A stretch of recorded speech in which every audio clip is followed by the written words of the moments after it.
Chapter 24 Veruca in the Nut Room. Mr. Wonka rushed on down the corridor. The nut room, it said, on the next door they came to. "All right," said Mr. Wonka. "Stop here for a moment and catch your breath.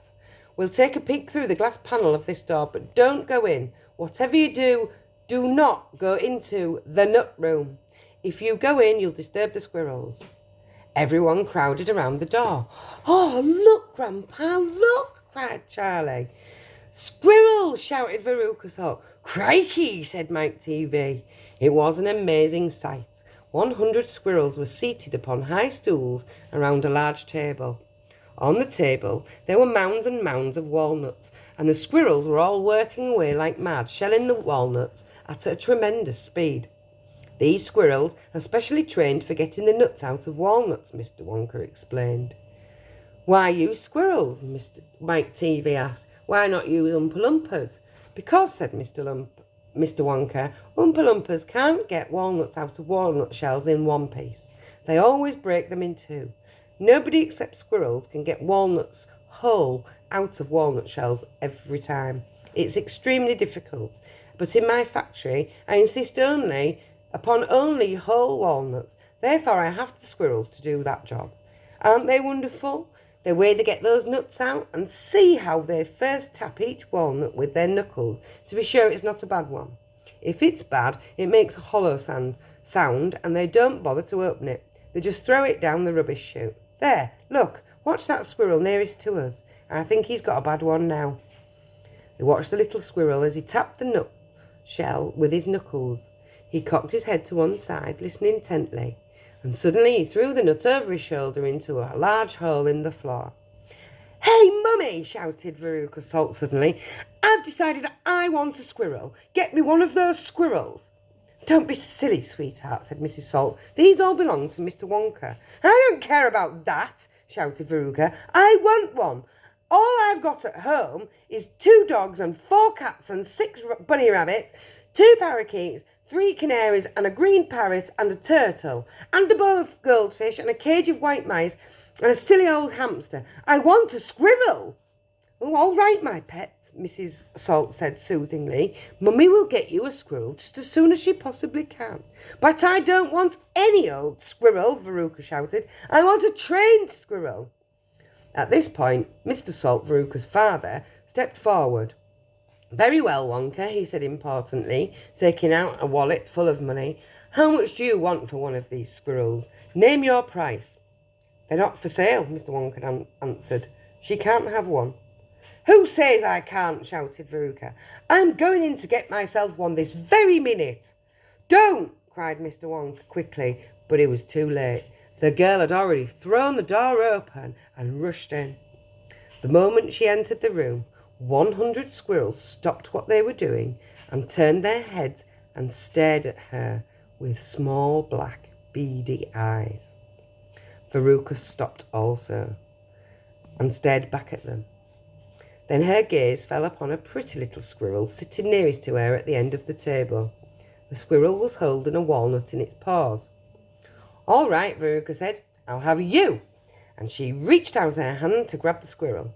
But as she did, in that split second when her hand started to go forward, there was a sudden flash of movement in the room, like a flash of brown lightning, and every single squirrel around the table took a flying leap towards her and landed on her body. 25 of them caught hold of her right arm and pinned it down. 25 caught hold of her left arm and pinned that down. 25 caught hold of her right leg and anchored it to the ground. 24 caught hold of her left leg. And the one remaining squirrel, obviously the leader of them all, climbed on to her shoulder and started tapping the wretched girl's head with its knuckles. "Save her!" screamed Mrs. Salt. "Veruca, come back! What are they doing to her?" "They're testing her to see if she's a bad nut," said Mr. Wonka. "You watch." Veruca struggled furiously, but the squirrels held her tight, and she couldn't move. The squirrel on her shoulder went tapping on the side of her head with his knuckles. Then all at once, the squirrel pulled Veruca to the ground and started carrying her across the floor. My goodness, she is a bad nut after all, said Mr. Wonka. Her head must have sounded quite hollow.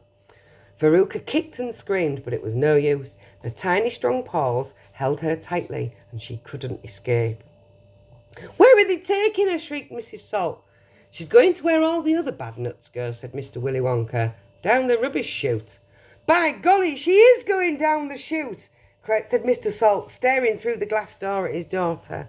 Then save her, cried Mrs. Salt. Too late, said Mr. Wonka. She's gone. And indeed she had.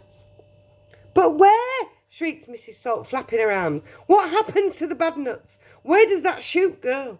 That particular chute, Mr. Wonka told her, runs directly to the great big main rubbish pipe, which carries away all the rubbish from every part of the factory, all the floor sweepings and potato peelings and rotten cabbages and fish heads and stuff like that. Who eats fish and cabbage and potatoes in this family? In this factory, I'd like to know, asked Mike TV. I do, of course, answered Mr. Wonka. You don't think I can live on cacao beans, do you? But, shrieked Mrs. Salt, where does the great big pipe go in the end? Why, to the furnace, of course, Mr. Wonka said calmly, to the incinerator. Mrs. Salt opened her huge red mouth and started to scream. Don't worry, said Mr. Wonka. There's always a chance that they've decided not to light it today. A chance? Yelled Mrs. Salt. My darling Veruca, she'll be sizzled like a sausage. Quite right, my dear, said Mr. Salt. Now see here, Wonka, he added, and I think you've gone just a shade too far this time. I do indeed. My daughter may be a bit of a frump, I don't mind admitting it, but that doesn't mean you can roast her to a crisp. I'll have you know I'm extremely cross about this, I really am. Oh, don't be cross, my dear sir, said Mr. Wonka.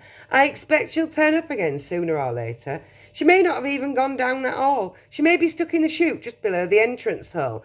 And if that's the case, all you have to do is go in and pull her up again. Hearing this, both Mr. and Mrs. Salt dashed into the nut room and ran over to the hole in the floor and peered in. Veruca, shouted Mrs. Salt, are you down there? There was no answer. Mrs. Salt went further forward to get a closer look. She was now kneeling right on the edge of the hole with her head down and her enormous behind sticking up in the air like a giant mushroom. It was a dangerous position to be in. She needed only one tiny little push, one gentle nudge in the right place, and that is exactly what the squirrels gave her. Over she toppled, into the hole head first, screeching like a parrot. Good gracious me, said Mr. Salt, as he watched his fat wife go tumbling down the hole. What a lot of rubbish there's going to be today. I saw her disappearing into the darkness. He saw her What's it like down there, Angina? He called out. He leaned further forward. The squirrels rushed up behind him. Help, he shouted, but he was already toppling forward, and down the chute he went, just as his wife had done before him, and his daughter.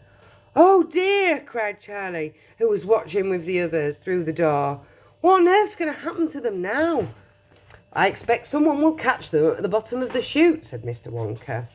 But what about the great fiery incinerator? Asked Charlie. They only light it every other day, said Mr. Wonka. Perhaps this is one of the days when they let it go out. You never know, they might be looking. Lucky? Shh, said Grandpa Joe. Listen, here comes another song. From far away down the corridor came the beating of drums, then the singing began. Veruca Salt, sang the Oompa Loompas. Veruca Salt, the little brute, she has just gone down the rubbish chute. And as we very rightly thought that in a case like